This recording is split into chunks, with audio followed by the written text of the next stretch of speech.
The Chennai Shopping Mall Shravana Sambaram KG Sale Nakshi Jewelry Mela Flat 50% off.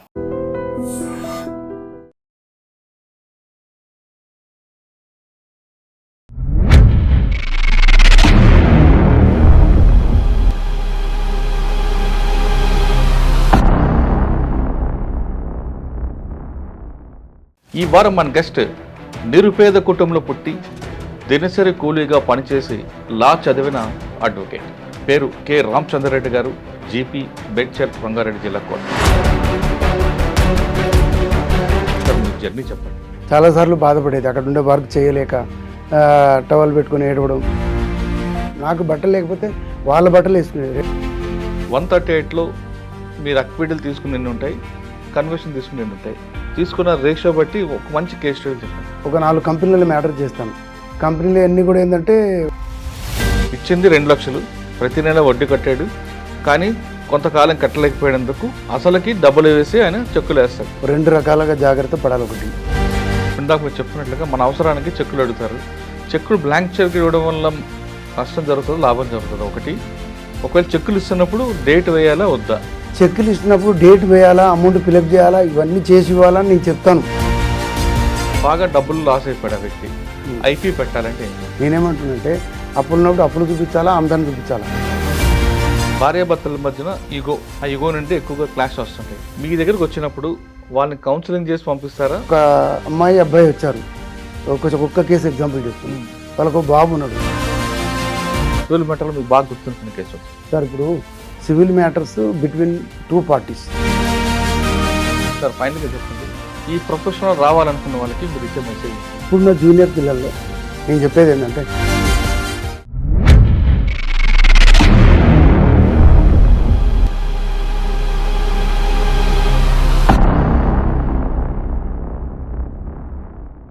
Welcome to lawyer shop. ఈ వారం మన guest నిరుపేద కుటుంబంలో పుట్టి దినసరి కూలీగా పనిచేసి లా చదివిన అడ్వకేట్. పేరు కె రామచంద్రారెడ్డి గారు, జీపీ, బెడ్చర్, రంగారెడ్డి జిల్లా కోర్ట్. రామచంద్రారెడ్డి గారు ఎంత నిరుపేద కుటుంబంలో పుట్టారంటే అంత నిరుపేద కుటుంబం, అంటే దానికి ఇంకా వర్ణించడం. కింద స్థాయి నుంచి వచ్చి చదువుకోకుండా అలా క్రమేపీ వచ్చిన తర్వాత కొంతకాలానికి హైదరాబాద్ వచ్చి ఇక్కడ ఓపెన్ యూనివర్సిటీలో లా చేసి ఇప్పుడు మంచి ప్రొఫెషనల్ అడ్వకేట్ అయ్యారు. ఆయన ఈ స్థాయికి రావడానికి గల కారణం ఏంటి, ఆయన జర్నీ ఎలా కొనసాగింది, అన్నిటికన్నా ఇంపార్టెంట్ ప్రస్తుతం ఆయన ప్రొఫెషన్లో 3 కేటగిరీలో బాగా ప్రొఫెషనల్ ఉన్నారు. 1 cheque bounce case, 2 matrimony, 3 civil matter. ఈ 3 కేసుల్లో కూడా ఆయన ఎక్కువ కన్వర్షన్ తీసుకురావడంలో ముందున్నారు. ప్రస్తుతం రామచంద్రారెడ్డి గారు ఇలాంటి కేసులు వాదిస్తారు. చెక్ బౌన్స్ కేసులో శిక్ష పడాలంటే ఏం చేయాలి, మ్యాట్రిమోనీ కేసులో కౌన్సిలింగ్ ఎక్కువ ప్రాధాన్యత ఇస్తారా, లేదు విడాకులకు ఎక్కువ ప్రాధాన్యత ఇస్తారా, సివిల్ మ్యాటర్లో గవర్నమెంట్కి ఎంత సపోర్ట్గా కేసు నిలబడి కేసులు వాదించి గవర్నమెంట్ ప్రాపర్టీని ఎవరు కబ్జా చేయకుండా ఎలా కాపాడారు విషయాన్ని సార్ అడిగి తెలుసుకున్నాం. సార్ నమస్తే అండి. నమస్కారం సార్. ముందు మీ గురించి విన్న తర్వాత, అంటే మనిషిలో కృషి ఉంటే మనుషులు వృషులు అవుతారని ఒక పాట ఉందండి. ఆ పాటకు మీరు ప్రతిబింబం. చదవాలి అని కోరుకుండాలి, సాధించాలి అనే లక్ష్యం ఉండాలి, ఆ లక్ష్యానికి బలం ఉంటే ఖచ్చితంగా ఈ స్థాయికి రావచ్చు అంటే మీరే ఎగ్జాంపుల్. ఎక్కడో చిన్న కుటుంబం పుట్టి కూలీగా పనిచేసి 6వ తరగతి ఆపిన మీరు ఈ స్థాయికి రావడానికి గల మీ పడ్డ కష్టం, ఆ జర్నీతో పాటు మీ కుటుంబం, అమ్మ నాన్న, ఆ స్థాయిలో ఉన్న వాళ్ళు ఈ స్థాయికి మీకు వచ్చాక వాళ్ళ నుంచి ఎలాంటి ప్రశంసలు వచ్చాయి. ఇందాక మనం చెప్తున్నట్టుగా కేసులు, చెక్ బౌన్స్ కేసులో అన్నిట్లో శిక్ష పడవు, కొన్ని ఎందుకు ఫెయిల్ అవుతాయి. శిక్ష పడాలంటే మనం, అంటే బాధితుడు చెక్కు తీసుకున్నప్పుడు ఎలా చేయాలి, లేదా నిందితుడు చెక్కుని ఎలా, బ్లాంక్ చెక్ని ఎలా మార్పు చేస్తుంటారు, ఆ విధంగా జరగకుండా నిజంగానే బాధితుడికి న్యాయం జరగాలంటే ఏం చేయాలి, మ్యాట్రిమోనీ కేసులో విడాకులకి ప్రాధాన్యత ఇస్తారా, కౌన్సిలింగ్ ప్రాధాన్యత ఇస్తారా, ఈ కేసులు చెప్పే ముందు మనం ఇందా మాట్లాడినట్టుగా ఒకసారి మీ జర్నీ చెప్పండి. నెగిటివ్ ప్లేస్ ఏంటంటే పిగిలిపూర్ అనే విలేజ్, మన అబ్దుల్లాపూర్ మిట్ మండల్, బాటసింగారం పక్కన పిగిలిపూర్ అని ఉంటుంది. రంగారెడ్డి జిల్లాలో రంగారెడ్డి జిల్లాలోని హైవేకి, విజయవాడ హైవేకి ఒక 1.5 కిలోమీటర్ దూరం లోపల ఉంటుంది. ఒక హిల్స్, కొండల మధ్యన ఉంటుంది విలేజ్ అది. సో మా నేపథ్యం అంతా అక్కడనే, పుట్టి పెరగడం అంతా అక్కడే జరిగింది. మా అమ్మ నాన్నకు మేము 6 అబ్బాయిలు, 2 అమ్మాయిలు. నాతో పాటు 5 తమ్ముళ్ళు ఉంటారు. ఇంకా 2 నా పైన ఒక అక్క, తర్వాత ఒక చెల్లె ఉంటుంది. మొత్తం 8 మంది సంతానం మా అమ్మ నాన్నకు. అప్పట్లో ఉన్న పరిస్థితులు ఏంటంటే వాళ్ళు ఈ 8 మందిని పెంచడమే ఇబ్బంది అయింది. డైలీ పోషించడమే పెద్ద ఇబ్బందిగా ఉండే.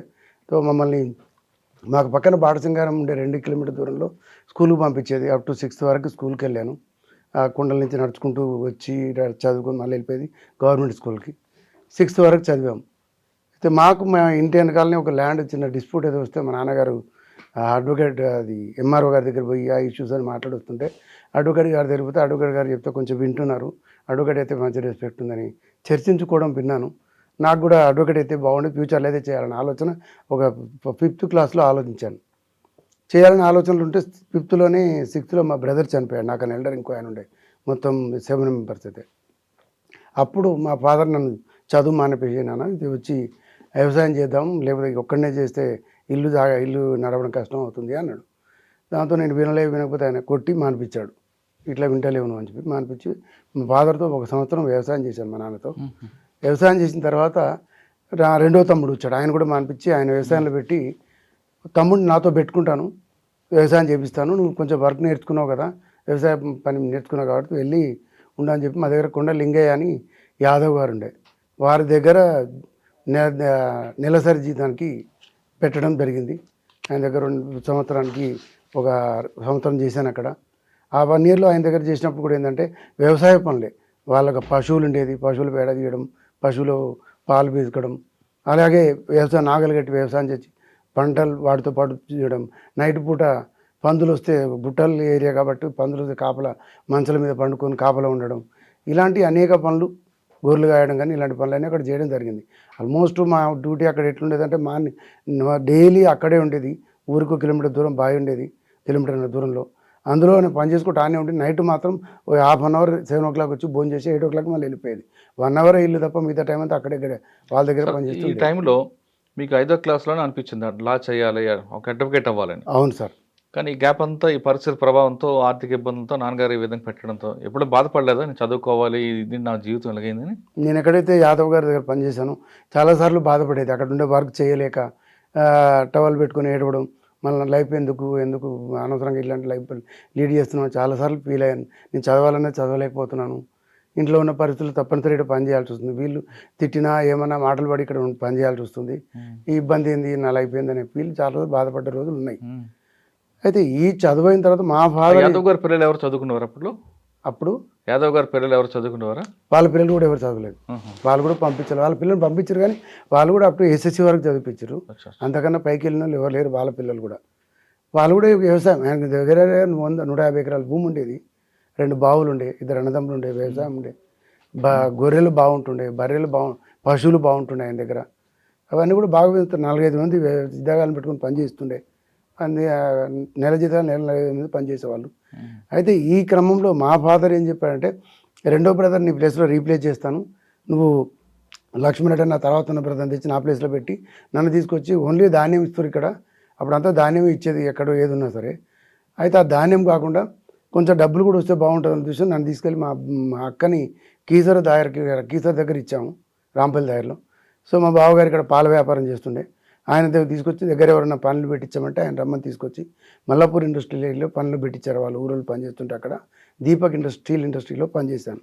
డైలీ 5 rupees, నెలకు వచ్చే వరకు 4-5 రూపాయలు కట్ చేసేది. సండేలు పోను ఒక 130 రూపాయలు నెలకు ఇచ్చేది. అందులో ఇక్కడి నుంచి బియ్యం అవి తీసుకెళ్ళి వండుకుంటూ తింటూ ఓ రూమ్ తీసుకొని ఉంటూ డబ్బులు మాత్రం ఇంటికి పంపిస్తుండేది. ఇలా లైఫ్ లీడ్ చేసుకుంటూ పోయామండి. ఈ కంపెనీ బాగాలేదు, ఇంకో 200 ఎక్కడ ఇస్తారా అని వెళ్ళడం, 250 ఎక్కడ ఇస్తారా అని వెళ్ళడం, ఇలా తిరుగుతూ కంపెనీలు మారుతూ వెళ్ళి చివరికి వచ్చి యూనియన్ కార్బైడ్ కంపెనీలో ఆఫీస్ అటెండర్గా జాయిన్ అయ్యాను. అందులో ఒక నియర్ అబౌట్ కూడా 10 years చేశాను అటెండర్గా. టోటల్గా నేను చదువు మానేసింది 78లో. తర్వాత 88లోకి వచ్చేటప్పటికి 10 years తర్వాత మా ఫ్రెండ్ ఒక ఆయన పరిచయం, శివారెడ్డి గారు, సందర్భంగా పరిచయం. చదవలేకపోయాననే ఫీలింగ్ ప్రతిసారి నాకు ఉండే. నేను కలిసి ఉన్న రూమ్లో కూడా 2 SC పిల్లలు, నేను 3 కలిసి ఉండేది. వాళ్ళు మేము కలిసి రోజు నాకు బట్టలు లేకపోతే వాళ్ళ బట్టలు వేసుకునేది చాలా వరకు. ఆనాటి కండిషన్లో అప్పుడు మేము ఉంటుంది. అయితే వాళ్ళు సపోర్ట్ బాగా చేశారు నాకు. అప్పుడు విజయవాడ వాళ్ళు సంబంధించిన 2 పిల్లలు బాగా సపోర్ట్ చేశారు ఉండేది.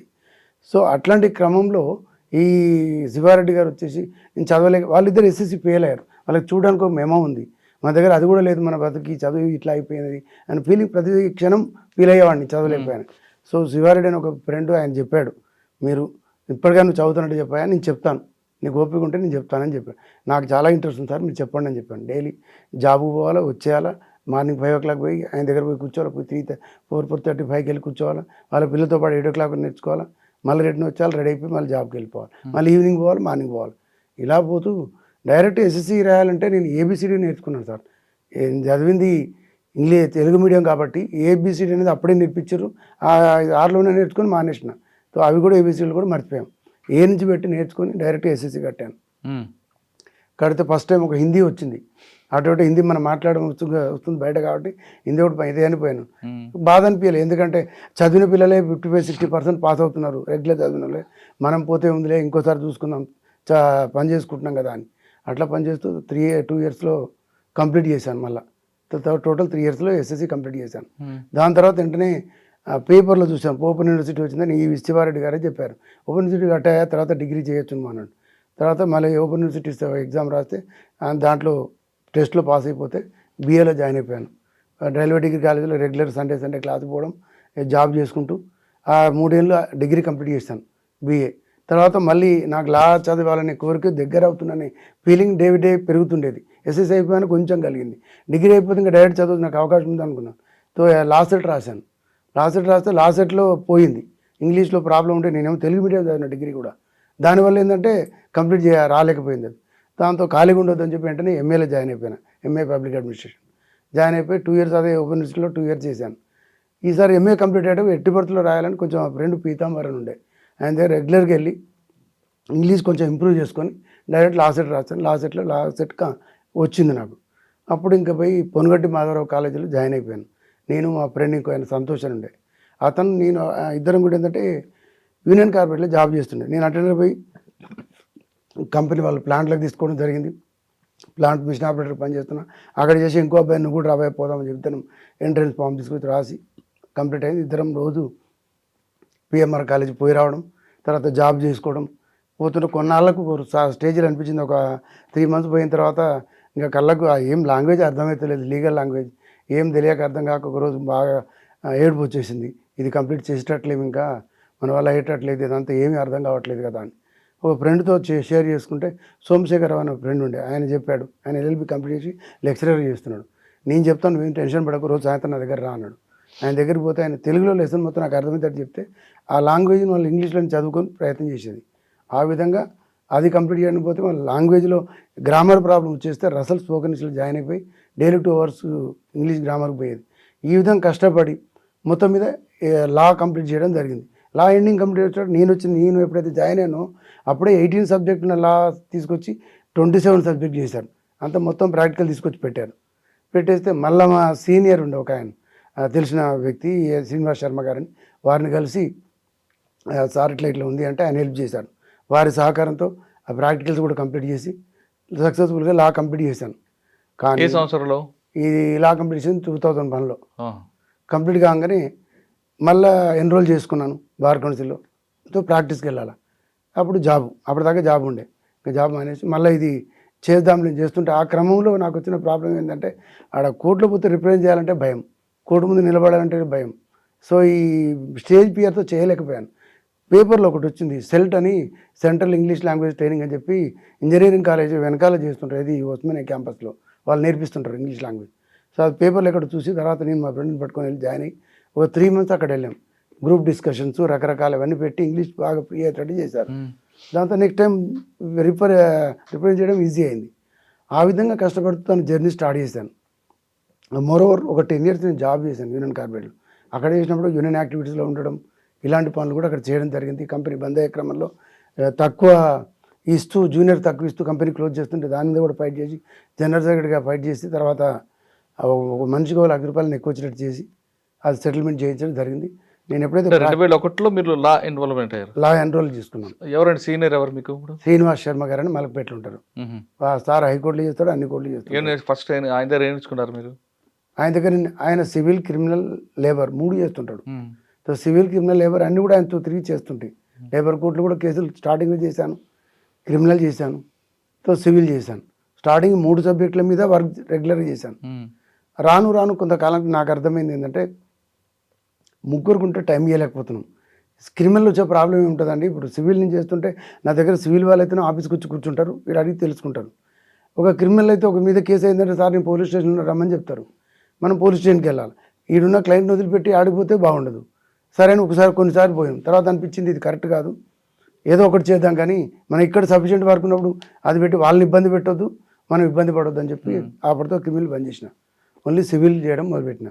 సివిల్తో పాటు మళ్ళీ మ్యాట్రిమోనియల్ కేసులు, ఫ్యామిలీ మ్యాటర్స్ రావడం, అవి చేయడం, ఎన్ యాక్ట్ రావడం చేయడం, ఇలాగా ఈ 3 మ్యాటర్స్లోనే కంప్లీట్ అయ్యాను, మిగతా ఇంకా చేయట్లేదు. సార్ ఈ 3 మ్యాటర్లో ఎప్పటి నుంచి మీరు కంప్లీట్గా దిగడం జరిగింది? ఏ సంవత్సరం నుంచి కంప్లీట్గా ఫుల్గా తిరిగిందంటే 2010 నుంచి సార్. 10 నుంచి ఈ 3 మ్యాటర్లో ఫుల్ ఓన్లీ సివిల్ మ్యాటర్లను పట్టుకొని 2010 నుంచి రెగ్యులర్ చేస్తున్నాను. ఓకే. అప్పుడు 3 ప్రొఫెషన్లో తీసుకున్నప్పుడు 3 మ్యాటర్, సివిల్, మ్యాట్రిమోనీ, 138. ఫస్ట్ 131 చూద్దామండి. 138లో మీరు అక్విడల్ తీసుకుని ఎన్ని ఉంటాయి, కన్వర్షన్ తీసుకుని ఎన్ని ఉంటాయి, తీసుకున్న రేషియో బట్టి ఒక మంచి కేస్ స్టడీ చెప్పండి. నేను చేసింది చాలా వరకు అనుకోకుండా ఒక 4 కంపెనీలలో మ్యాటర్ చేస్తాను. కంపెనీలు అన్నీ కూడా ఏంటంటే కంప్లైంట్ సైడే ఉంటాయి. తర్వాత బయట కేసులు చేసిన చాలా వరకు వాటిలలో కూడా కంప్లైంట్ సైడ్ ఎక్కువ వచ్చినాయి, అక్యూజ్డ్ సైడ్ చేసినా కానీ తక్కువ వచ్చినాయి. అక్యూజ్డ్ సైడ్ అక్విటల్స్ వచ్చినాయి, కంప్లైంట్ సైడ్ చాలా వరకు కన్విక్షన్ వచ్చినాయి. అయితే కన్విక్షన్ వచ్చిన కేసు ఒక ఎగ్జాంపుల్ తీసుకుంటే, ఇంకా ఉప్పల్లో బుద్ధారెడ్డి గారిని ఆయన కేసు అమౌంట్ ఎంత అంటే 12 లక్షలు 24 లక్షలు ఒకరు తీసుకొని అపార్ట్మెంట్ ఫ్లాట్ కట్టాయిస్తానని చెప్పి 2 ప్లాట్లు బుక్ చేసి అమౌంట్ తీసేసుకొని బుక్ చేస్తానని అమౌంట్ తీసుకొని అగ్రిమెంట్ వచ్చి తర్వాత వాళ్ళు వేరే వాళ్ళకి అమ్మేయడం జరిగింది. తర్వాత దీనికి నాలెడ్జ్ వచ్చింది, తర్వాత పోయి గట్టిగా చెక్లు ఇచ్చిండు, అమౌంట్ రిటర్న్ ఇచ్చేస్తానని చెప్పి చెక్స్ ఇవ్వడం జరిగింది. ఆ చెక్స్ తీసుకొని నేను అకౌంట్లో మన దగ్గరికి వస్తే అకౌంట్లో వేసాం. ఆ అకౌంట్ రిటర్న్ అయిన తర్వాత కోర్టులో కేసు చేయడం జరిగింది. హస్తినాపూర్లో రెగ్యులర్గా అతను కోర్టుకు రావడం, మనం పోవడం జరిగింది. ఫైనల్గా ఏంటంటే వాళ్ళు కాంప్రమైజ్ మాట్లాడి చివరి కాంప్రమైజ్ కాకుండా ఒక పెద్ద అడ్వకేట్ని పెట్టుకున్నారు. అప్పటిదాకా కాంప్రమైజ్ లేదు, మా సారంలో ఏం లేదంటారు, నేను కాంప్రమైజ్ అవ్వట్లేదు అని. So it's well and good, పోని కానీ అట్లయితే అట్నే కానీ అన్నాను. సో కాకపోతే నేను ఒకటే అనుకున్నా, నేను ఫస్ట్ ప్రొఫెషనల్ వచ్చినప్పుడు డిసైడ్ చేసుకుంది ఒకటే సార్, ఏ కేసు అయినా ఇది మై పర్సనల్ కేసు అనుకొని వర్క్ చేద్దాం, ఎంతవరకు అంతవరకు. ఎందుకంటే క్లయింట్కి ఏం తెలియకనే నమ్మకం, మంది మీద నమ్మకంతో వస్తున్నాడు, అట్లా చేయాలని నమ్మకంతో వర్క్ చేసి స్టార్ట్ చేశాను. సీరియస్గా చేసాం. 12 లక్షలు కాళ్ళు ఇచ్చేది లేదన్నట్టుగా వాళ్ళు ఏదో ఈయన వడ్డీ వ్యాపారం చేస్తావు, నువ్వు అది చేస్తావు, ఇది చేస్తావు అని వాళ్ళు ఎవిడెన్స్ పెడుతున్నావు, మనం క్రాస్ చేసే అవకాశం ఉంటుంది. చాలా వరకు అక్యూజ్డ్ తరపున ఎవరు ఎవిడెన్స్ బెటర్ ఎన్ఐ యాక్ట్లో. ఓన్లీ ఉన్నదంతా ఈ కంప్లైంట్ మనం పెట్టినప్పుడు ఆ క్రాస్లోనే అన్ని అబద్ధాలను చెప్పించే ప్రయత్నం చేస్తారు. అలా చేస్తుంటే రకరకాల వడ్డీ వ్యాపారం చేస్తావు, నీకు లైసెన్స్ లేదు, ఇది లేదు, ఇలాంటి రకరకాల ఎలిగేషన్తో వాళ్ళన్నీ క్రాస్లో డిఫెన్స్ తీసుకున్నారు. ఆ డిఫెన్స్ తీసుకున్న తర్వాత నేను ఆలోచించింది ఏంటంటే, వాళ్ళు ఏదైతే సపోజు నీకు ఐటీ రిటర్న్ ఉందా, ఫైల్ చేసావా అన్నాడు, అందులో చూపించావా అన్నాడు, లేదండి అంటే ఐటీ రిటర్న్ ఒకటి, తర్వాత వడ్డీ వ్యాపారం చేస్తున్నాను, ఇట్లాంటి రకరకాల ఏవైతే డిఫెన్స్ వాళ్ళు తీసుకోవడం, వీటికి తగ్గట్టుగా హైకోర్టు సుప్రీంకోర్టులు ఇచ్చిన జడ్జిమెంట్లు ఉంటాయి ఓవర్ రైడ్ చేయడానికి, అంటే ఇది అక్కర్లేదు అనడానికి. అట్లా ఈ కేసు సీరియస్గా తీసుకొని ఒకరోజు హైకోర్టులకు పోయి, అప్పుడు లైబ్రరీ అంటే సిటీలో ఉన్నాయంతా కూడా 2008లో ఏముంటాయి సార్, అంత లైబ్రరీ హైకోర్టుదే పెద్దది. సో అక్కడ పోయి సెల్లాలు ఉంటుంది, పోయి కూర్చొని మార్నింగ్ 10 o'clock సాయంత్రం 5 గంటల వరకు కూర్చొని అన్ని బుక్స్ వేరే చేసి సైటేషన్ 4-5 వేరే రకాలుగా డిఫెన్స్ చేసేటట్టుగా సైటేషన్ తీసుకొని వచ్చి ఫైల్ చేయడం జరిగింది. ఫైల్ చేసి దాని మీద సీరియస్గా ఫైట్ చేస్తూ ఇంకోటి రిటర్న్ ఆర్గ్యుమెంట్స్ చేసేవాడిని. నాకు ఇది అలవాటు ఏంటంటే స్ట్రెంత్ నుంచి జడ్జికి అర్థం కావాలా మనం ఏం రాస్తున్నాం, చెప్పింది అక్కడ ఎంత గుర్తుంటుందో తెలియదు, జడ్జిమెంట్ ఇచ్చేటప్పటికి ఇది మాత్రం గుర్తుండకపోవచ్చు. ఎందుకు వచ్చిందని ప్రతిదీ రిటర్న్ చేస్తాను. రిటర్న్ చేస్తే ఏంటంటే టైం ఎక్కువ పోతుంది, పోయినా పర్లేదు టైం స్పేర్ చేద్దాం రాద్దాం లేని రిటర్న్ ఆర్గ్యుమెంట్స్ వేసాను. వేసి డీటెయిల్గా రాసి మొత్తం వేసాను. ఫైనల్గా ఏమైతే తీసుకున్న డిఫెన్స్కి అనుకూలంగా జడ్జిమెంట్లు కూడా వేశాను. ఫైనల్గా ఆ కేసుని గెలిచాను.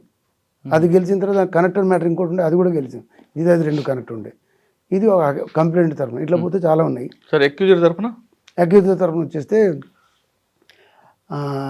2-3 కేసులు ఉన్నాయి. ఒకటి ఎంబీఎస్ ప్రసాద్ అని, ఆయనది ఒక కేసు. వారు ఏంటంటే ఒక కంపెనీలో పనిచేసేవారు. ఆ కంపెనీ తరఫు నుంచి ఈయన సర్వోమ్యాక్స్ అనే కంపెనీకి ప్రోడక్ట్ ఏదో ఇచ్చాడు.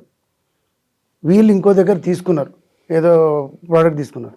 వాళ్ళకి అమౌంట్ ఇవ్వాల్సిన వరకు కంపెనీ ఇవ్వాలి. కంపెనీ యాజ్ ఎ రిప్రజెంటేటివ్గా ఈయన అన్నిటికీ సంతకాలు పెట్టాడు, ఆయన రిప్రజెంటేటివ్ గారు సంతకం. ఆ కంపెనీ సర్వోమ్యాక్స్ అనేది క్లోజ్ అయిపోయింది, బంద్ అయిపోయింది మొత్తం. వీళ్ళు వాళ్ళకి కనెక్టెడ్ కంపెనీ ఇది, వీళ్ళు కూడా నడిపించే కండిషన్ లేదు. వాళ్ళంతా వచ్చి నీకు ఇచ్చి నువ్వు సంతకం పెట్టావు నువ్వు అన్నట్టుగా ప్రెజర్ పెడితే ఈయన ఇవ్వలేక చివరకు కంపెనీ క్లోజ్ అయింది, నీదే బాధ్యత, ఇంటి ఖర్చు గొడవ పెడితే చెక్కులు ఏదో ఇష్యూ చేశాడు. ఆ చెక్కులు పట్టుకొని పోయి వీళ్ళు కోర్టులో వేసేసి చెక్ బౌన్స్ చేసి కేసు వేశారు. దాని మీద నేను ఆయన తరఫున కొట్లాడాను. ఏ కండిషన్లో ఆయన చెక్ ఇచ్చాడు, ఇదే ఆయనకి ఎగనిస్ట్గా ఏమైనా క్లెయిమ్ ఉందా, ఆయన ఏమైనా లబ్ధి పొందిండా, ఆయన ఏమైనా తీసుకున్నాడా, బీగా రిప్రజెంటేటివ్ అయినా ఇచ్చినంత మాత్రాన ఈజ్ నాట్ పనిషబుల్ అని చెప్పి ఆ డిఫెన్స్ తీసుకొని కొట్లాడడం జరిగింది. దాంట్లో సంబంధించిన కోర్టుల వేరు కోర్టులు ఇచ్చిన జడ్జిమెంట్లను వెతికి మనకు అనుకూలంగా ఉండే జడ్జిమెంట్ తీసుకొచ్చి వేసి చివరికి ఆ కేసు పోతుందని ఆలోచనలోనే ఉన్నాడు ఆయన. ఎట్లాగా పోతుందండి, ఏమైనా అవకాశం చూడండి, లేకుంటే ఏం లేదు, కొంత డబ్బులు కట్టుకోవడం, ఏదో పై కొట్టుకున్న పోయి వస్తా అది అన్నట్టుగా మాట్లాడండి. నేను మన ప్రయత్నం మనం చేద్దాం, మీరు ఏం తొందరపడకండి అని చెప్పి చివరి వరకు నేను ప్రయత్నం చేస్తానని చెప్పాను. కానీ ఆ కేసు చివరికి గెలిపించాను, ఆయన అక్విటల్ చేయించాను. వాళ్ళ తర్వాత హైకోర్టుకి వెళ్ళారు. ఓకే, అది వేరే విషయం. సరే, ఇప్పుడు మనం జనరల్గా టాప్ మాట్లాడదాం. ఏ అన్నాడు ఫైనాన్స్ చేస్తాడు, బి అన్నాడు డబ్బులు తీసుకుంటాడు. డబ్బులు తీసుకుందా కానీ చెక్ ఇస్తారు ఆయనకి. ఓకే, కొంతకాలంకి డిఫాల్టర్ అయిపోతాడు, డబ్బులు కట్టలేదని. ఈయన చెక్కులు బ్లాంక్ చెక్కులు రేటు తీసుకున్నాడు, ₹1,00,000 తీసుకున్నాడు. కాబట్టి ఆయన ఏం చేస్తాడంటే 2 చెక్కులు బ్లాంక్ చెక్కులు పెట్టుకొని ఇవ్వాల్సిన ₹1,00,000 అయితే ఒక దగ్గర ₹1,00,000 వేస్తాడు, ఇంకొక దగ్గర ఇంకొక 1,00,000 వేయకుండా ఒక 5 లక్షలు వేస్తాడు, నాకు వడ్డీ కలిపి ఇంత రావాలని. అప్పుడు ఈయన ఏ విధంగా బయటపడాలి? బి అనే వ్యక్తి ఇచ్చింది 2 లక్షలు, ప్రతి నెల వడ్డీ కట్టాడు, కానీ కొంతకాలం కట్టలేకపోయినందుకు అసలుకి డబ్బులు వేసి ఆయన చెక్కులు వేస్తాడు. ఒకటి సార్, ఇట్లా చేసినప్పుడు 2 రకాలుగా జాగ్రత్త పడాలి. ఒకటి ఇచ్చేటప్పుడే, ఒకటి అది ఇచ్చేటప్పుడు కూడా ఎక్కువ సెక్యూరిటీ తీసుకోవడం స్కోప్ ఉండదు. అవసరం అట్లాంటిది, డబ్బులు అవసరం ఉంటే అప్పుడు ఏమడిగినా ఇవ్వాల్సి వస్తుంది, ఇస్తాం. ఇచ్చినప్పుడు ఎప్పుడైతే నువ్వు డబ్బులు కట్టలేకపోవు, ఎంతైతే కట్టగలిగినవో, ఏదైతే కట్టలేని కండిషన్లు ఉన్నావు, ఎప్పుడు వస్తుంది ఈ పరిస్థితి? ఎప్పుడు వస్తుంది అంటే మొత్తం డబ్బులు లేకపోతే రాదు, ఎంతో కొంత ఇచ్చి ఎండింగ్ మా అమౌంట్కి వచ్చినప్పుడు వస్తుంది. ఇట్లా వచ్చినప్పుడు ఏంటంటే ముందే జాగ్రత్త పడి మాట్లాడినప్పుడు వెంటనే ఒక నోటీస్ ఇస్తే బెటర్. ముందు జాగ్రత్త నోటీస్, అయ్యా నీకు ఇంత అమౌంట్ తీసుకున్నా, ఈ అమౌంట్ పే చేసిన, ఇంకా బ్యాలెన్స్ ఇది ఉంది, ఇది త్వరలోనే ఈ విధంగా ఇస్తా, ఆ విధంగా ఇస్తా, మీరు ఎక్కువ వడ్డీని క్లెయిమ్ చేస్తున్నారు, లేకపోతే ఇంకో ఏదన్నా ప్రాబ్లం ఉంటే వాళ్ళ మధ్యన ఆ ప్రాబ్లం కోడ్ చేసుకుంటూ నోటీస్ పంపిస్తే బాగుంటుంది. ముందు మనం పేరుగా జాగ్రత్తగా ఉన్నట్టు ఉంటుంది. లేకపోతే అతనే ముందు ఎక్కువ అమౌంట్కి చెక్ వేసుకున్న తర్వాత నువ్వు దాన్ని కాదన్నా కూడా ఏంటంటే సపోర్టింగ్ నీ దగ్గర ఏముండదు, నువ్వు చెప్పింది నమ్మడానికి ఉండదు. ఒకటి ఇది కూడా జరగలేదు, ఆయన నోటీస్ ఆల్రెడీ చెక్ చేశాడు, నీకు నోటీస్ వచ్చింది, ఎక్కడైనా ఒక ప్లేడర్ గారి దగ్గరికి వెళ్ళి దాని రిప్లై రాసి అసలు వాస్తవాలు ఏమిటో రాయి, ఇది నువ్వు చేసింది తప్పు, ఇది కాదు. ఒకటి ఈ చెక్ ఎప్పుడు ఇచ్చాం, ఇప్పుడు ఇచ్చామా, ఎప్పుడు ఇచ్చాము, ఆ డీటెయిల్స్, ఫలానా డేట్ నాడు చెక్ ఇచ్చాను, ఫలానా డేట్ని అమౌంట్ తీసుకున్నా, ఈ అమౌంట్కి ఇంత అమౌంట్ పే చేశాను, కాబట్టి నీకు ఎంత అమౌంట్ ఏమి ఇవ్వాల్సిందా, ఇవ్వాల్సి లేదా, ఆ విషయం ఆ నోటీస్ ద్వారా రిప్లై చేయగలిగినట్టయితే అతను కొంచెం బయటపడడానికి స్కోప్ ఉంటుంది. చాలా వరకు ఏం చేస్తారంటే నోటీస్ రాగానే కామ్గా ఉంటారు, కోర్టు నుంచి నోటీస్ వచ్చాక అప్పుడు అడ్వకేట్ దగ్గర పోతారు. ఇది చేసే తప్పు. కోర్టు నోటీస్ వచ్చినా కాదు, అడ్వకేట్ నుంచి నోటీస్ రాగానే ఇమీడియట్ దాని రిప్లై ఇవ్వగలిగితే కోర్టు కూడా నమ్ముతుంది. ఇప్పుడు మొన్న ఒక కేసులో నేను ఆర్గ్యుమెంట్ చెప్పాను, వాళ్ళందరూ మొత్తం అమౌంట్ ఇచ్చానంటారు, ఇచ్చానంటే why they didn't give reply, ఇచ్చినట్టుంటే ఇదే రిప్లై ఇవ్వాలి, క్రాస్ ఎగ్జామ్షన్ అడగడం కాదు, వాళ్ళందరూ రిప్లై ఇవ్వలేదు. అప్పుడు జడ్జి గారు అదే అన్నారు, నువ్వు రిప్లై ఇవ్వకపోతే మనం అంగీకారం కదండి, మీరు ఒప్పుకున్నట్టే కదా అని రాయత్నార్ కోర్టులోనే నేను ఆర్గ్యుమెంట్ చెప్పాను. అయితే విషయం ఏమంటానంటే ఈ విధంగా వెంటనే రిప్లై చేయగలిగితే వాళ్ళు బయటపడడానికి అవకాశం ఎక్కువ ఉంటుంది. ఏదైనా సరే ప్రతిదానికి నోటీస్ తీసుకోవడానికే భయపడుతుంటారు సార్. నోటీస్ వద్దని, అది పూర్తిగా తప్పు. ఎవరైనా ఎలాంటి నోటీస్ రాని, సివిల్ రాని, క్రిమినల్ రాని, ఎన్ఐఆక్ట్లో రాని, ఏ నోటీస్ వచ్చినా సరే నోటీస్ రిసీవ్ చేసుకోవాలి, చేసుకొని రిప్లై మనం ఇవ్వాలి, అడ్వకేట్ త్రూ ఇచ్చేస్తే బాగుంటుంది. కానీ వాళ్ళకి ఎవరు సలహా సార్, నోటీస్ తీసుకోకు, ఇంట్లో లేనని చెప్పి డోర్ లాక్ అని చెప్తారు, అది తప్పు. అది ఆ సలహాతో వాళ్ళు నష్టపోయేది ఎక్కువ. ఆ నోటీస్ తీసుకోకపోతే తర్వాత వచ్చిన కోర్టు నోటీస్ ఎట్లా వస్తుంది, నోటీస్ కోర్టు నోటీస్ కూడా తీసుకోలేదు అనుకో, అరెస్ట్ వారెంట్ వస్తుంది, వారెంట్ పెట్టుకుని పోలీసు వాళ్ళ ఇంటికి వస్తే కానీ తెలియదు విషయం. ఏదైనా సరే నిరాకరించడం తప్పు. తీసుకొని నువ్వు జవాబు ఇవ్వడానికి ఒక అడ్వకేట్ దగ్గర పోవడానికి నీ దగ్గర డబ్బులు లేవు, స్తోమత లేదు, ఇవ్వలేవు, నువ్వే లెటర్ మీద రాసి, వైట్ పేపర్ మీద రాసి, అయ్యా ఆయనకు అడ్రస్ చేసి రాయి, నీవు తీసుకున్నప్పుడు ఇది జరిగింది, ఇది మొత్తం స్టోరీ ఏం జరిగిందో రాయి, వాస్తవానికి నీకు ఇంతే ఇవ్వాలా, లేదు ఇవ్వాల్సి లేదు, ఏది ఉంటుంది రాసి నువ్వే లెటర్ రిప్లై ఇచ్చేసి, అడ్వకేట్ ద్వారా ఇవ్వలేకపోయినావు, ఫైనాన్షియల్గా ఫీజులు పే చేసే పరిస్థితి లేదనుకుందాం, నువ్వు డైరెక్ట్ ఇచ్చేయి. కానీ సాధ్యమైతే అడ్వకేట్ ద్వారా వెళ్తే లీగల్గా ప్రాపర్గా ఉంటుంది. అదర్వైజ్ ఇట్లా ఇచ్చినా పర్లేదు, కానీ ఇవ్వకుండా పోవడం వల్ల అతనే నష్టపోతాడు. ఓకే, ఇందాక మీరు చెప్తున్నట్లుగా మన అవసరానికి చెక్కులు అడుగుతారు, చెక్కులు బ్లాంక్ చెక్ ఇవ్వడం వల్ల నష్టం జరుగుతుంది, లాభం జరుగుతుంది. ఒకవేళ చెక్కులు ఇస్తున్నప్పుడు డేట్ వేయాలా వద్దా? చెక్కులు ఇస్తున్నప్పుడు డేట్ వేయాలా, అమౌంట్ ఫిలప్ చేయాలా, ఇవన్నీ చేసి ఇవ్వాలని నేను చెప్తాను. కానీ ఆడ పరిస్థితి ఏంటంటే అప్పుడు ఈయన అవసరం, ఆయనకు అవకాశం, అది తీసుకునేవాడికి ఇచ్చేవాడికి అవకాశం, తీసుకునేవాడికి అవసరం. ఈ అవసరాన్ని బట్టి ఏం చేస్తారంటే తప్పనిసరి బ్లాంకే కావాలి నాకు అంటాడు. వాళ్ళ డిమాండ్ బట్టి వాళ్ళు వస్తుంది. ఇంకా బ్లాంక్ చెక్ ఇవ్వకపోవడం చాలా బెటర్ సార్. బ్లాంక్ తప్పనిసరి ఇవ్వాల్సి వస్తుంది కాబట్టి ఇచ్చినప్పుడు తర్వాత జాగ్రత్తలన్నా తీసుకోమనేది నేను చెప్పేది. ఇప్పుడు ఇంకా అక్కడి వరకు కూడా ఎండు కాబట్టి ఈ మధ్య మనకు తెలిసిన మన దగ్గర వచ్చిన కేసులు చూస్తే సివిల్ కేసులు చూస్తున్నాము. దీనికి కనెక్టెడ్ కాబట్టి చెప్తున్నా, చెక్కుల వరకే ఎవరు సాటిస్ఫై కావట్లేదు. కంపల్సరీ జీపీఏ ఏజీపీఏ రిజిస్టర్ చేసుకుంటున్నారు వాళ్ళ పేరు మీద. ఏజీపీఏ కూడా మళ్ళీ క్యాన్సిల్ చేస్తారని చెప్పి జీపీఏ డైరెక్ట్ సేల్ డీడే రిజిస్టర్ చేసుకుంటున్నారు. ఇంకో కనెక్టెడ్ కాగితం రాసుకుంటూ కొందరు అయితే అది కూడా రాస్తలేరు. అవి ఈ లక్షలు తీసుకుని డాక్యుమెంట్ చేయమంటే చేయించిన అంటారు వీళ్ళు అంతే అమాయకంగా. తర్వాత దాని పేరు మీద సేల్ డీడ్ ఉంటుంది, పొజిషన్ డెలివరీ ఉంటుంది, టోటల్ అమౌంట్ ముట్టినట్టు ఉంటుంది. తర్వాత నువ్వు కొట్టడానికి ఏమి ఉండదు అక్కడ. ఇట్లాంటి ఇబ్బందులు పడేవాళ్ళు చాలా. అదొకటి. ఇంకొకటి నెంబర్ 3, చెక్కులు ఇచ్చాడు, అవసరానికి మనం కావాలి తీసుకున్నాం, చెక్కులు ఇస్తాం. చెక్కులు ఇచ్చిన తర్వాత ఆయన ఏం చేస్తాడంటే కొంత డబ్బులు తీసుకొని తర్వాత ఈయన మీరు ఇందాక అన్నట్టు డబ్బులు ధర లాస్ట్ మూమెంట్లో డిఫరెన్స్ వస్తుంది. డిఫరెన్స్ రాగానే ఈ చెక్కు ఏ అని తీసుకున్న చెక్కు సి అనే వ్యక్తికి అమ్మి సి ద్వారా బికి మీద కేసు ఇస్తాడు. అది చెల్లుతుందా? చెల్లదు. దానికి కూడా అది కూడా ఒక ఎగ్జాంపుల్, ఒక కేసు నేను అశోక్ నగర్లో చేశాను. ఇట్లాగే ఆయన డిఫెండ్ తీసుకున్నాడు, బట్ అది కాలేదు. ఫైనల్గా ఏంటంటే అది కరెక్ట్ ప్రూవ్ చేయగలగాల. ఇప్పుడు ఏ అనే వ్యక్తి బి అనే వ్యక్తి దగ్గరనే తీసుకున్నాడు, బి నుంచి సి నుంచి వేయించిండు చెక్కు. కాబట్టి సి వేయించిండు కాబట్టి సి అంటే ఎవడో తెలియదు, నాకు స్ట్రేంజరు, ఆయన కూడా నాకు పరిచయమే లేదు అని చెప్పి ఇమీడియట్ మీద ఒక పోలీస్ స్టేషన్లో కంప్లైంట్ ఇవ్వాలా. నా చెక్కులు ఈయన వేసుకుంటున్నాడు, ఈయన ఎవడో నాకు తెలియదు, స్ట్రేంజర్ నువ్వు కంప్లైంట్ ఇవ్వచ్చు. ఇట్లాంటి డిఫెన్స్ నువ్వు తీసుకోగలిగినప్పుడు ఆ కేసు నిలబడుతుంది. ఆయన తెలియదో నువ్వు కాము ఊకుంటే కోర్టు కూడా నమ్మదు. నువ్వు నమ్మాలి అంటే నువ్వు కోర్టులో కేసు కూడా వేసిన, ఆయన మీద కంప్లైంట్ కూడా ఇచ్చినావు అంటే కోర్టు నమ్ముతుంది అప్పుడు. ఓకే. కానీ ఆ స్టేషన్లో కాకుండా వేరే స్టేషన్లో కూడా వేయచ్చా? అంటే ఇప్పుడు హైదరాబాద్ జరిగింది ఏకి బికి, కానీ ఏ అనే వ్యక్తి ఏం చేస్తాడంటే చెన్నైలోనో బొంబాయిలో వెళ్ళి బి మీద కేసు వేస్తాడు. అయితే ప్రజెంట్ సార్ ఈ జ్యూరిడిక్షన్ మీద ఎక్కడ వేయాలి ఏందనేది చాలా ఏళ్ళు ఇబ్బంది ఉండేది. ఆయనకి ప్లేస్లో వేయాలా, ఈయన ప్లేస్లో వేయాలనేది ఇష్యూ ఉండేది. తర్వాత మన మోడీ గారు వచ్చిన తర్వాత అమెండ్మెంట్ చేసి ఎక్కడ కంప్లైంట్ ఉంటే అక్కడ వేయాలనేది ఒక అమెండ్మెంట్ చేయడం జరిగింది. కంప్లైంట్ బ్యాంక్ అకౌంట్ ఎక్కడ ఉంటే అక్కడ, అక్కడ ఎక్కడ ఉంటే అక్కడ వేయాలి. మనం ప్రజెంట్ ఎక్కడ చేస్తే ఆ ఏరియాలో వేయాలని. దీని అడ్వాంటేజ్ తీసుకొని కొన్ని కార్పొరేట్ ఫైనాన్స్ బిజినెస్ ఇట్లా చేసేటోళ్ళు వాళ్ళు హెడ్ ఆఫీస్ ఎక్కడో సెంట్రల్లో పెట్టుకుంటారు, ఢిల్లీలో పెట్టుకుంటారు, బాంబేలో పెట్టుకుంటారు, అక్కడ వేస్తారు, అక్కడ రిటర్న్ చేస్తారు, అక్కడి నుంచి ఫోన్ చేసి బెదిరిస్తుంటారు, కలెక్ట్ చేస్తుంటారు. అది పూర్తిగా తప్పు. ఎక్కడ ఈడే డబ్బులు తీసుకున్నప్పుడు హైదరాబాద్లో డబ్బులు తీసుకొని హైదరాబాద్లో చెక్ ఇచ్చి నువ్వు తీసుకుపోయి బాంబేలో వేసి ఢిల్లీలో వేయడం అనేది కరెక్ట్ కాదు. కానీ అక్కడ ఫైనాన్షియల్ మ్యాటర్లో వాళ్ళ కింద నాకు చిన్న క్లాస్ పెడతారు. మా ఫైనాన్షియల్ ట్రాన్సాక్షన్స్ అన్నీ కూడా మా ఫైనాన్స్ ఆఫీస్, రీజనల్ ఆఫీస్ ఎక్కడ బాంబేలో ఉంది, అక్కడి నుంచే జరుగుతాయని చిన్న క్లాస్ ఉంటుంది, కింద రాసి ఉంటుంది. అదే ఏంటంటే subject jurisdiction only Bombay, Delhi, ఏది ఉంటే అది రాస్తారు. మరి అప్పుడు అట్లాంటప్పుడు మనం ఇక్కడ ఛాలెంజ్ చేయొచ్చు. మనం ఎక్కడ డబ్బులు తీసుకున్నాం, ఎక్కడ ట్రాన్సాక్షన్ జరిగింది. ఇప్పుడు కోర్టు ఏమంటుంది అంటే నువ్వు అయినా ఒప్పుకొని కదా తీసుకున్నావు, అవును ఒప్పుకొని తీసుకున్నా బౌండ్ ఇట్ అంటారు, అంతే. బౌండ్ టు చూసుకోవాలి, స్ట్రిక్ట్గా ఫాలో అప్ చేసుకోవాలంటారు. అది చేయలేము సార్. ఇప్పుడు ఒక పెద్ద ఇన్స్టిట్యూట్ దగ్గర మనం లోన్ తీసుకుంటున్నప్పుడు వాడు జ్యూడిక్షన్ అక్కడైతే తీసుకుంటా అంటే మనం కట్టకపోతే కదా కడతాం కదా అని నమ్మకంతోనే తీసుకుంటారు. ఈ ప్రాబ్లమ్స్ అని ఎక్కడ వస్తాయి, ఎండ్లో వస్తాయి, అంతే. అది అటువంటిప్పుడు ఏం చేయాలి? అటువంటప్పుడు ఇక్కడే తీసుకున్నట్టుగా ఇక్కడే జరిగి అన్ని ప్రూవ్ చేసి ఇబ్బంది కాదని చెప్పి మనం కొట్లాడాల్సి వస్తుంది. ఇది కాదు అని అక్కడ పోయి ఏ స్టేజ్లో ఇవ్వాల్సి వచ్చిందని అనే ఫ్యాక్ట్స్ అని చెప్పి కరెక్ట్ కొట్లాడాల్సి వస్తుంది. కొట్లాడి సక్సెస్ కావడం. సరే, మన దగ్గర మాట్లాడితే ఇప్పుడు మనం అదర్ సైడ్కి వెళ్దాం.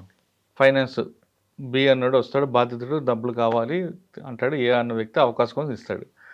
ఇచ్చేటప్పుడు చెక్కులు తీసుకుంటాడు. చెక్కులు తీసుకున్నప్పుడు బ్లాంక్ చెక్కులు కాకుండా లీగల్గానే వాళ్ళు రాయించుకొని తీసుకుంటారు. కానీ బి అనే వాళ్ళలో కాన్స్పిరసీ ఉంటుంది. ఎగ్గొట్టాలనో లేదా ఇంకోటానో చేసి ఎడం చేత సంతకం పెట్టడము, లేదా చెక్కు మీద చిన్న డాట్స్ పెట్టడం, లేదా బ్యాక్ సైడ్ సైన్ చేయకుండా ఉండడం, లేదు చెక్కు డబ్బులు కట్టే టైంలో చెక్కు అది పోయిందని పోలీస్ స్టేషన్లో కంప్లైంట్, ఇటువంటివన్నీ అంటే ఎస్కేప్ రూట్స్ అన్ని ముందే ఆలోచించుకుని పెడతాడు. అప్పుడు ఏ అనే ఫైనాన్సర్కి మనం ఎలా సేవ్ చేయాలి? మంచి క్వశ్చన్. సరే, ఇలా ఇష్యూ ఏంటంటే చాలా వస్తుంటాయి, ఇట్లా వస్తే కానీ దానివల్ల ఎస్కేప్ కాలేదు దాని నుంచి. ఎన్ఐ యాక్ట్లో క్లియర్గా చెప్తుంది. చాలా కోర్టులు జడ్జిమెంట్ ఇచ్చింది, సుప్రీంకోర్టు, హైకోర్టు ఇచ్చిన జడ్జిమెంట్లు కూడా ఉన్నాయి. చెక్ నీదని అడ్మిట్ చేస్తున్నావు, నీ అకౌంట్దే, అది నీది నువ్వు చెక్ను డినే చేయట్లేదు. డినే చేయనప్పుడు సిగ్నేచర్ ఇంకోటి చెక్ ఆయన దగ్గరికి ఎట్లా పోయిందో చెప్పాలి కదా. నా బస్సులో పోయింది అంటాడు, పోయినట్టు దీనికి మళ్ళీ కనెక్టెడ్ ఉన్నాయా చూసుకోవాలా. పోలీస్ కంప్లైంట్ ఇచ్చిండా, అది పోతే పోలీస్ కంప్లైంట్ ఇచ్చుకోవాలి కదా. ఇవ్వకుండా వేగంగా మాట్లాడితే కాదు కదా. నా చెక్కు పోయింది, ఎక్కడో మా ఇంటికాడో తీసుకుపోయిన సికింద్రాబాద్లో కేసు ఉంది ఇట్లాగే, నా చెక్కు పోయింది, ఆ ఇంటికి ఇంటికి వచ్చిండు, వచ్చి వెళ్ళిపోయిన తర్వాత చెక్ కనపడలేదని కానీ కొంతమంది బెదిరించి రాయించుకున్నారంటారు. ముందు ఇస్తున్నప్పుడు సాఫ్ట్ గా ఇస్తాడు, ఎండింగ్ టైంలో నాకు బెదిరించి రాయించుకున్నాడు, నా గుంట మీద కత్తి పెట్టాడు, నా తుపాకి బ్లైండ్ బాగ్లు పెట్టాడు రాయించాడు. వీటన్నిటికి కూడా ఒకటే ఆన్సర్, ఏదన్నా నువ్వు జరిగింది అన్నప్పుడు నిన్ను కత్తి పెట్టి రాయించుకున్నా, బలవంతంగా రాయించినా, బెదిరించి రాయించినా, లేకపోతే వీడు నీ చెక్కు పోయిందన్న, ఇవన్నీ ఏమి జరిగినా కూడా వీటికి నువ్వు పోలీస్ కంప్లైంట్ ఇవ్వాలి. కొలాబరేషన్ ఉండాలి, సపోర్టింగ్ డాక్యుమెంట్ లేకపోతే ఉండదు. దాని సపోర్టింగ్ కొలాబరేషన్ పోయి నువ్వు జడ్జ్మెంట్ అది పోలీస్ స్టేషన్ కంప్లైంట్ ఇచ్చినట్టుగా ప్రూఫ్ ఉందనుకో, దాన్ని సపోర్ట్గా నడుస్తుంది. నీకు చెక్ పోయింది అంటావు, స్టాప్ పేమెంట్ ఆర్డర్ ఇస్తాడు, ఇచ్చేసినాక స్టాప్ పేమెంట్ ఆర్డర్ కూడా ఇచ్చేస్తారు.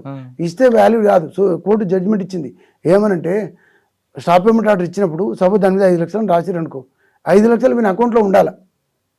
5 లక్షలు మీ అకౌంట్లో ఉండి అప్పుడు రిటర్న్ అయితే స్టాప్ పేమెంట్ ఇచ్చింది కరెక్ట్ అని నమ్మొచ్చు. ఆ చెక్ నువ్వు అకౌంట్ బ్యాలెన్స్ మెయింటైన్ చేయకుండా స్టాప్ పేమెంట్ ఇస్తే ఇట్ ఇస్ నాట్ బిలీవబుల్ అని, చీటింగ్ అవుతుందని చెప్పి కోర్టు చెప్పింది. ఇట్లాగా స్టాప్ పేమెంట్ ఇచ్చినా సరే, రాంగ్ సంతకాలు పెట్టినా సరే, ఏది చెప్పినా సరే ఎన్ఐ యాక్ట్ నుంచి బయటపడడానికి ఉండదు, ఎస్కేప్ కానీ ఉండదు. నువ్వు ఎస్కేప్ కావాలంటే దానికి సరిపోయిన చెప్పేదానికి సరిపడే డాక్యుమెంటరీ ఉండాలా. అది ఇది ఈ ఆలోచన ఎప్పుడు వస్తుంది, దీనికి లాస్ట్లో వస్తుంది. తర్వాత ఇది పోతే సార్ ఇప్పుడు ఆ చెక్ ఇప్పుడు ఇయ్యాడు, ఎప్పుడో నా సంవత్సరం 2 సంవత్సరం 3 సంవత్సరం ఇస్తాడు. అది కూడా బ్యాంకు పిలిస్తే ఆ చెక్ ఇప్పుడు ఇష్యూ అయ్యింది, చెక్ దీని తర్వాత చెక్ ఇష్యూ అయ్యింది తీసుకుంటూ వస్తే అది కూడా బయటకు వస్తుంది కదా, ఎప్పుడు ఇష్యూ అయింది చెక్ అనేది. ఇవన్నీ వస్తే పోతాయి. ఇది ఒక పార్ట్ అండి. ఇంకో పార్ట్లో తీసుకుంటే ఇద్దరు ఫ్రెండ్స్ ఏబి మంచి ఫ్రెండ్షిప్ ఉన్నప్పుడు డబ్బులు తీసుకున్నారు, 1 year అయిపోయింది, బి అనే వ్యక్తి డబ్బులు ఇవ్వడు, అప్పుడు ఎక్కడో బలవంతం కూర్చోబడి చెక్కులు తీసుకుంటాడు. ఈ చెక్కు తర్వాత బ్యాంక్లో వేస్తాడు, బౌన్స్ అవుతుంది, కోర్టుకు వస్తాడు. ఓకే, కానీ చెక్కు తీసుకున్న డేట్కి డబ్బులు తీసుకున్న డేట్కి సంవత్సరం గ్యాప్ ఉంది, ఆ చెక్కు నిలబడుతుందా? నిలబడుతుంది సార్, ఏం కాదు. అది ఈయన కాదు అనుకున్నప్పుడు బలవంతంగా తీసుకుంటుండు కదా, బలవంతంగా తీసుకుంటే పోలీస్ కంప్లైంట్. 1 year తర్వాత జరిగింది ట్రాన్సాక్షన్, చెక్ ట్రాన్సాక్షన్ జరిగినా సరే నిన్ను బలవంతం అంటున్నావు కదా సార్, బలవంతం లేకుండా విల్లింగ్ గా ఇచ్చాడు అనుకో, విల్లింగ్ గా చెక్ ఇచ్చాడు అనుకో, చెక్ ఇస్తే వ్యాలిడ్ ఉంటుంది కదా. చెక్ ఒకసారి నువ్వు ఇచ్చావంటే you admitted that it is your cheque. అంటే అప్పుడు రాయమంటారా, గత సంవత్సరం తీసుకున్న డబ్బులకి అనుగుణంగా ఈ చెక్ ఇస్తున్నానని రాస్తే బెస్టా, రాయకపోతే బెస్టా? రాస్తే బెస్ట్.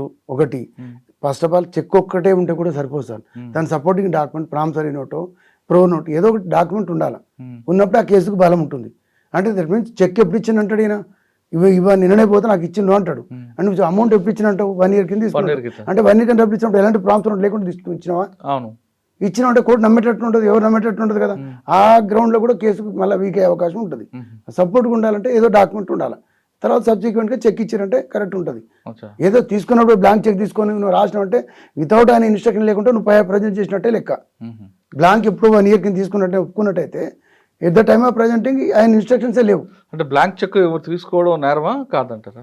బ్లాంక్ చెక్ తీసుకోవద్దండి. ఫస్ట్ బ్లాంక్ చెక్ తీసుకుంటే ఎన్ఐ యాక్ట్కు ఇబ్బందే కదా. ఎన్ఐ యాక్ట్లు ఇప్పుడు ఆయన అక్యూజ్డ్ ఇన్స్ట్రక్షన్తోనే నువ్వు కోర్టులో ప్రజెంట్ చేయాలి.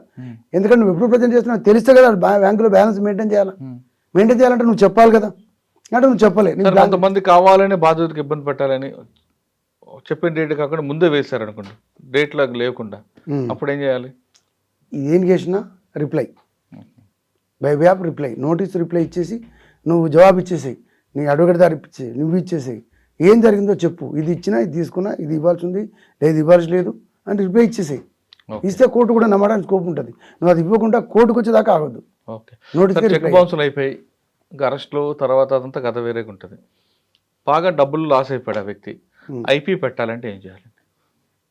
కోర్టుకు వచ్చి ఐపీ ఫైల్ చేయాలి. అంటే ఐపీ పెట్టాలంటే ఈయనకి అప్పులన్నీ ఆస్తులను చూపించాలా, లేదా ఆస్తులు అప్పులు ఎగ్గొట్టడానికి ఆస్తులు లేవని చూపిస్తే కొంతమంది చేస్తుంటారు? సార్ నేను ఆస్తులు ఉండగా ఎగ్గొట్టి చూపించమని నేను చెప్పట్లేదు, అదైతే నేను చెప్పాను. నేనేమంటున్నానంటే అప్పులు ఉన్నప్పుడు అప్పులు చూపించాలా, ఆమదాన్ని చూపించాలా. కోర్టు 2 అడుగుతుంది, నీకు ఎంత అప్పులైనాయి, ఏమేమి ప్రాపర్టీస్ ఉన్నాయి చూపించమంటుంది. వాళ్ళు చాలా వరకు ఏం చేస్తారంటే ఈ ఆస్తులన్నీ బినామీ పేర్లతోనో ఆ చుట్టాల పేరుతోనో ఇంకో పేరుతోనో మార్చేసి అన్ని చేసిన తర్వాత నా దగ్గర ఏదైతే ఉన్నాయంటో ఏం సింపుల్గా వస్తారు, 5 జతల బట్టలు ఉన్నాయి, 2 చెంబులు ఉన్నాయి, 2 ప్లేట్లు ఉన్నాయి, ఒక మంచం ఉంది, 2 చైర్లు ఉన్నాయి, ఇవే చెప్తారు తప్ప నా దగ్గర ప్రాపర్టీస్ ఉన్నాయని చెప్పేటోళ్ళు ఎవరు ఉండరు. ఐపీ పెట్టిన వాళ్ళు చాలా వరకు ఏమి లేవన్నట్టుగా చెప్తుంటారు. అలాగే మళ్ళీ ఆస్తులని అందే అనేక రకం చేస్తారు. మరి వాళ్ళ మాటను కోర్టు నమ్ముతుందా లేదా ఎంక్వైరీ చేస్తుందా? చాలా వరకు ఐపీఎల్ని డిస్మిస్ చేస్తారు సార్, అలో చేసేది చాలా తక్కువ. కానీ అది ఎప్పుడు డిసైడ్ అవుతుంది, డిసైడ్ అయ్యాక 4-5 ఏళ్ళు అప్పటి వరకు అందరూ మర్చిపెట్టేట్టే ఉంటుంది ఇక్కడ. కోర్టులలో కేసులు తొందరగా డిసైడ్ కావడానికి కారణం వేరే. ఐపీఎల్ అయితే ఫస్ట్ ఆఫ్ ఆల్ అలో కావు సార్, 90% అలో ఐపీఎల్ అని డిస్మిస్ అవుతాయి, అలో అయ్యే తక్కువ. కాకపోతే వీళ్ళకి ఆనందం ఏంటంటే ఐపీ పెట్టడానికి నోటీస్ పోగానే వాళ్ళ ఇంటికి రారు కదా, దాంతో వీళ్ళు హ్యాపీగా పెళ్ళి అయిపోతారు అంతే. తర్వాత సంగతి ఏమైతే 5 సంవత్సరాలు చూద్దాంలే, ఈ 3-4 సంవత్సరాలు పడుతుంది, కోర్టులో 5 సంవత్సరాలు కూడా పడుతుంది. దీనికి కోర్టులలో కూడా హెవీ కేసెస్ ఉంటున్నాయి. 500 కేసులకు ఒక కోర్టు పెట్టాలంటారు, 4,000 కేసుకి 4,000 కేసులు ఉంటాయి ఒక కోర్టుకి. అట్లా నడపాలంటే హెవీ అవుతుంది కదా. ఒక న్యాయమూర్తి గారు కూడా 4,000 కేసులు చూడాలంటే ఇబ్బంది అవుతుంది, 8 మంది పని ఒకటి చేయాలంటే. అట్లా డిలే అవ్వడానికి స్కోప్ ఉంది. ఆ డిలేని అడ్వాంటేజ్ ఇలాంటి వాళ్ళు తీసుకుంటారు అంతే. ఓకే, మనం చెక్ బౌన్స్ కేసు పక్కన పెడదామండి. నెక్స్ట్ ఇది మ్యాట్రిమోనీ కేసులు. భార్యాభర్తల మధ్యన ఈగో, ఆ ఈగో నుండి ఎక్కువగా క్లాష్ వస్తుంటాయి. మీ దగ్గరికి వచ్చినప్పుడు వాళ్ళని కౌన్సిలింగ్ చేసి పంపిస్తారా, లేదా చలో నీకు ఎందుకు చూసుకుంటానని చెప్పి కోర్టులో నోటీస్ పంపిస్తారా? నా దగ్గరకు వచ్చిన ప్రతి కేసు కాంప్రమైజ్ చేసి కౌన్సిలింగ్ ఇచ్చి వాళ్ళిద్దరూ కాపురం చేసుకుండానే కన్విన్స్ చేసి పంపించే ప్రయత్నం చేస్తాను. ఒక అమ్మాయి అబ్బాయి వచ్చారు, ఒక్క కేసు ఎగ్జాంపుల్ చెప్తున్నాను. వాళ్ళకు బాబు ఉన్నాడు, చాలా క్యూట్గా ఉంటాడు బాబు.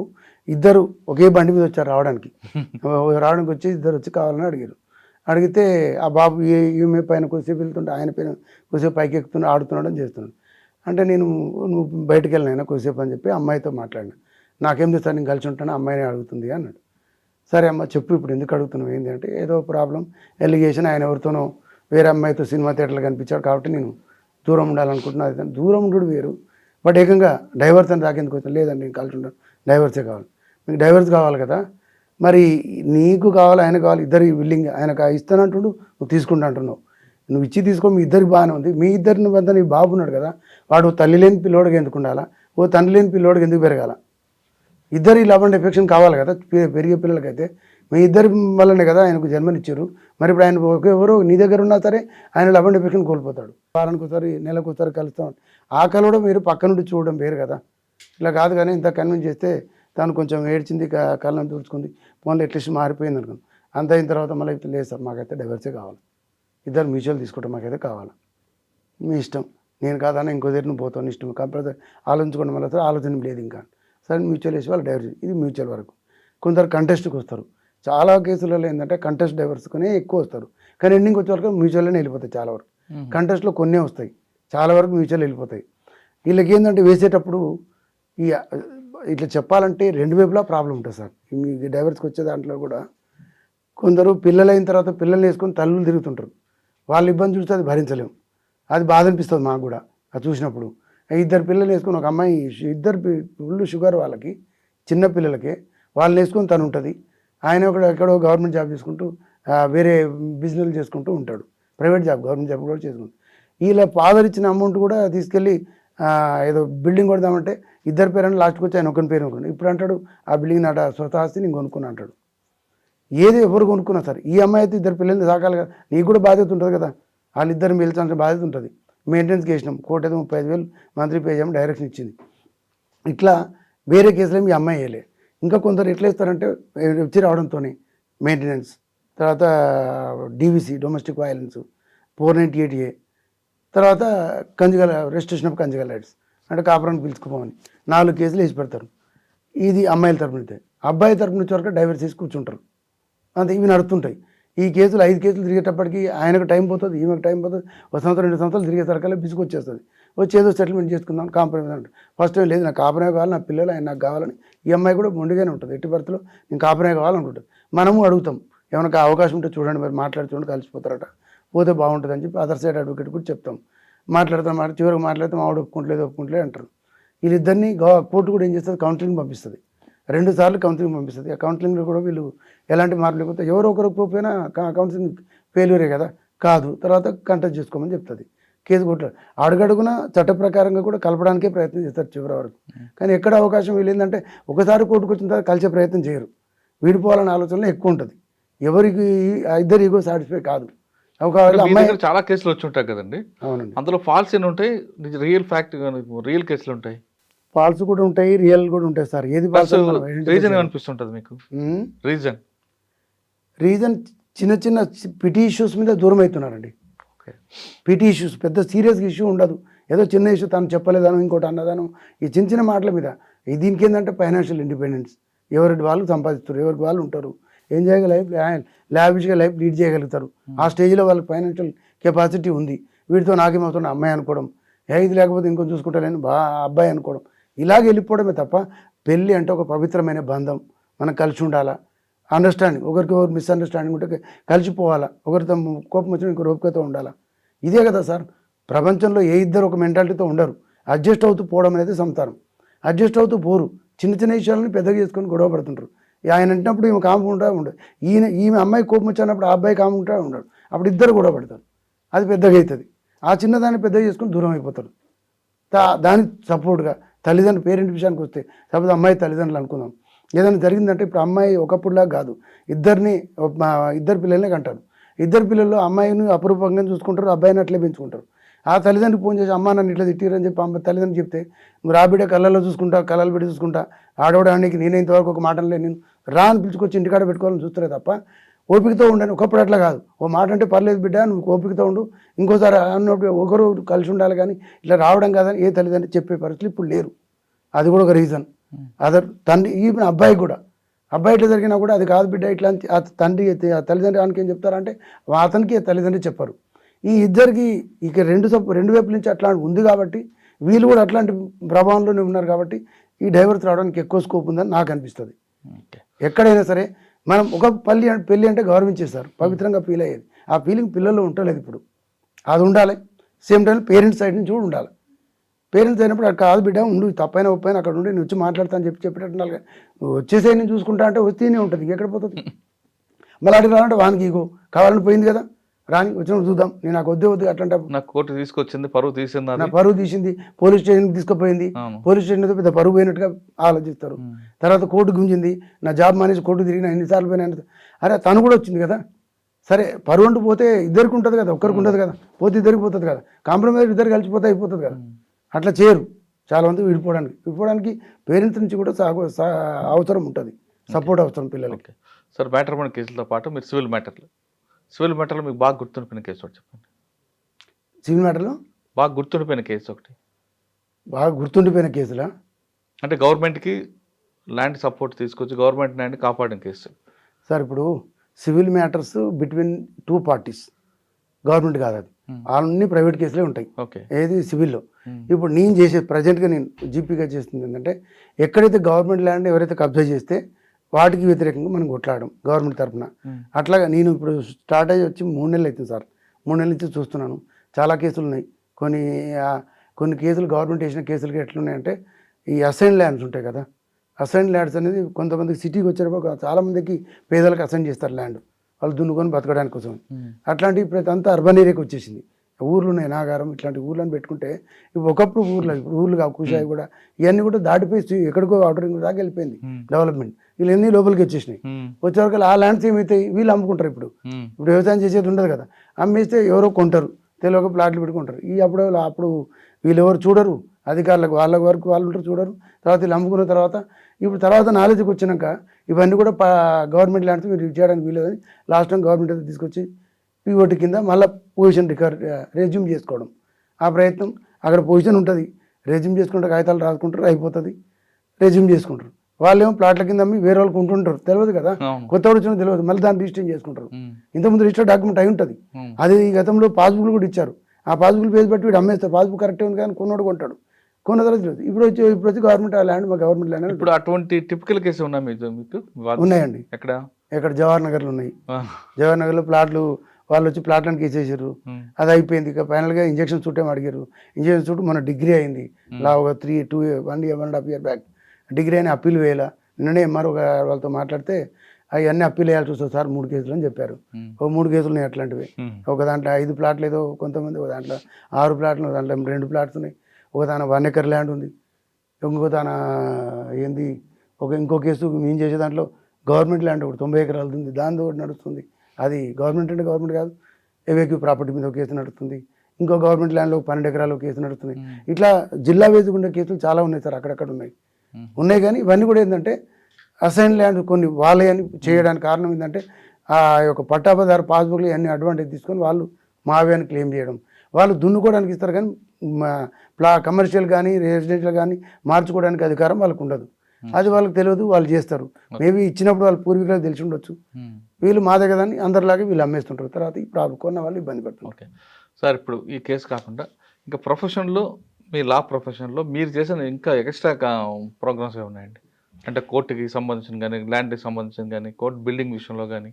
సార్ నేను 2016 to 18 జనరల్ సెక్రటరీగా గెలిచి పనిచేశాను. అప్పట్లో ఓ కోర్టు ప్లేస్ సరిపోకపోతే ఇంకోసారి షిఫ్టింగ్ చేయించాను ఓ కాంప్లెక్స్లకి, అప్పుడు చేశాను. చేసిన దాంతోపాటు అప్పుడున్న సివిల్ కోర్టు కోసం ఇక్కడ రంగారెడ్డి కోర్టుకు పోవాల్సి వచ్చేది. అంత దూరం పోవడం 16 కిలోమీటర్ పోవడం ఇబ్బంది అవుతుందని చెప్పి ఇక్కడే కోర్టు కావాలని కోర్టు కోసం తిరిగి 6 నిమిషాలు ప్రయత్నం చేసి ఆ కోర్టు తెచ్చేదాకా ప్రయత్నం చేయడానికి ఇక్కడ మల్కాజ్గిరికి. అలాగే మల్కాజ్గిరిలో ఒక బిల్డింగ్ కావాలని చెప్పి G+4 బిల్డింగ్ కావాలని దానికోసం తిరిగి బిల్డింగ్ కూడా ఫైనలైజ్ చేయించడం జరిగింది. అది 2 ఎకరాల్లో ఉండే. తర్వాత క్రమంలో నేను దిగిపోయిన తర్వాత మళ్ళా నెక్స్ట్ కమిటీ వచ్చినప్పుడు ఏంటంటే అప్పుడున్న సీజే గారు వచ్చినప్పుడు వారు ఏం చెప్పారట అంటే 2 ఎకరాల్లో బిల్డింగ్ ఏదా వద్దు ఆపేయండి, మినిమం 5 ఎకర్స్ ఉంటే కానీ బాగుండదు కోర్టుకు, 2 ఎకరాలతోనే అది క్యాన్సిల్ చేశారు. తర్వాత పెండింగ్ అదే 2 బిల్డింగ్ కంటిన్యూ ఉంది. ఆ 2 బిల్డింగ్ ఒక అపార్ట్మెంట్ లాగా ఉంటే అందరు ఇబ్బంది పడుతుండే. సో ఇంకో మంచి బిల్డింగ్ కావాలి, ఎక్కడైనా పోవాలి, కొన్ని కొత్త కోర్టులు వచ్చినాయి, సరిపోవట్లేదు అని చెప్పి అంటే కొంతమంది నన్ను రిక్వెస్ట్ చేసి నువ్వే వస్తే బాగుంటుంది, ఏదైనా బిల్డింగ్ వాడుకొని తిరగాలని, నువ్వు తిరిగి చేయగలుగుతావు రమ్మని చాలామంది వచ్చి రిక్వెస్ట్ చేస్తే చెప్పిన సీనియర్స్ వాళ్ళ అడ్వైజు చెప్పి చేసిన దాన్ని బట్టి వస్తే బాగుంటుంది, చెయ్యి కొంచెం రామ్మని అంటే నెక్స్ట్ టైం నేను ఆలోచించి 2022లో ప్రెసిడెంట్గా కంటెస్ట్ చేసి గెలిచాను. గెలిచిన వెంటనే అప్పుడు డిస్ట్రిక్ట్ కోర్ట్ ఒకటి బైఫర్కేషన్ అయింది, అది మల్కాజ్గిరిలో డిస్ట్రిక్ట్ కోర్ట్ పెట్టించడం జరిగింది. అలాగే ఇంకొకటి 5 ఎకరాల ల్యాండ్ అప్పటికి బీవీఎస్ కమిటీ వాళ్ళు తిరుగుతున్నారు, మా కమిటీ వాళ్ళే 5 ఎకరాలు డైట్లో ఇప్పించంటే 2 ఎకరాలు కాదు 5 అంటారు కదా, డైట్ టీచర్ ట్రైనింగ్ ఒకటి ఉంది, అది నడవట్లేదు, అందులో 5 ఎకరాలు పక్కనే ఉంటుంది, రోడ్డుకు ఉంటుంది, అది ఇప్పియమని చెప్పి ఆ గతంలో అప్లికేషన్స్ అన్నీ అవన్నీ పెట్టడం జరిగింది. దాని క్రమంలో కంటిన్యూషన్ నేను వచ్చినాక అది చేసి 5 ఎకరాలు అలాట్ చేయించడం జరిగింది.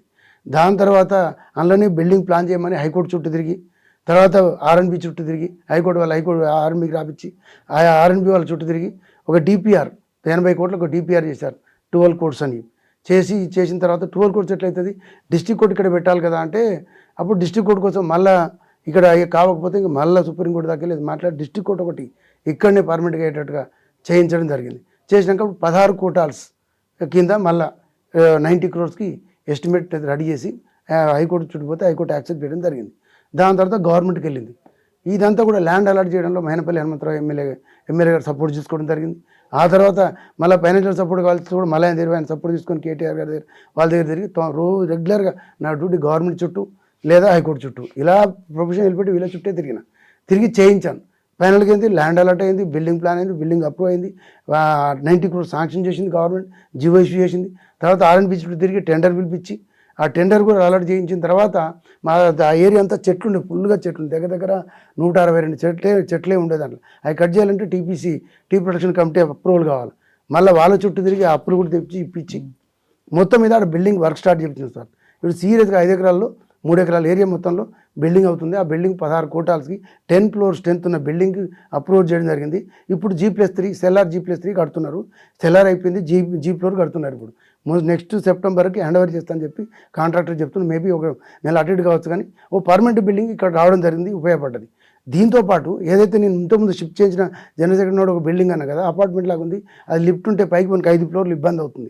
లిఫ్ట్ బంద్ అయితే 5 floors ఎక్కాలి దిగాలని చాలామంది ఇవి అక్షయదారులు ఇబ్బంది పడుతున్నారు, అడ్వకేట్స్ ఇబ్బంది పడుతున్నారు. ఈ పాత బిల్డింగ్ ఉంది, దీని గురించి ఒకటి పట్టించుకోవట్లేదు. అంతకుముందు మా ప్రెసిడెంట్ కూడా ఉన్న వాళ్ళు ట్రై చేశారు, అక్కడిక్కడ అన్నారు, చివరికి కీసర్ దూరం అయితే చివరికి ఈ TSH బిల్డింగ్ మెయిన్ రోడ్ కుషాయిగూడనే ఉంటే అది అలాట్ చేయమని తిరగడం జరిగింది. అక్కడ ఎండీ గారు పట్టించుకోవట్లేదు. దాంతో అప్పుడున్న ఏజీ ప్రసాద్ గారు, బిఎస్ ప్రసాద్ గారిని రిక్వెస్ట్ చేస్తే ఆయన హైకోర్టు వాళ్ళతో మీటింగ్ పెట్టి వాళ్ళతో చుట్టూ రెగ్యులర్ ఆయన ఫాలోఅప్ చేస్తే అది ఆయన చొరవ తీసుకొని అదాలట్ చేయించడం జరిగింది. ఆయన చుట్టూ తిరిగి అదాలట్ చేయించిన. అది అయిన తర్వాత హైలోక్ ఆరాధ్య అని ఆనరబుల్ చీఫ్ జస్టిస్ గారు వచ్చి ఇనాగ్రేట్ చేయడం జరిగింది. ఆ బిల్డింగ్ ఇప్పుడు అందరు కంఫర్టబుల్ ఉంది, మెయిన్ రోడ్కి ఉంటుంది, అందరు అందుబాటులో ఉంది. ఈ వర్క్స్ అన్ని కూడా ఇవన్నీ కూడా ఏంటంటే పట్టుదలగా రెగ్యులర్గా నా వర్క్ పెట్టుకొని తిరిగి చేసిన.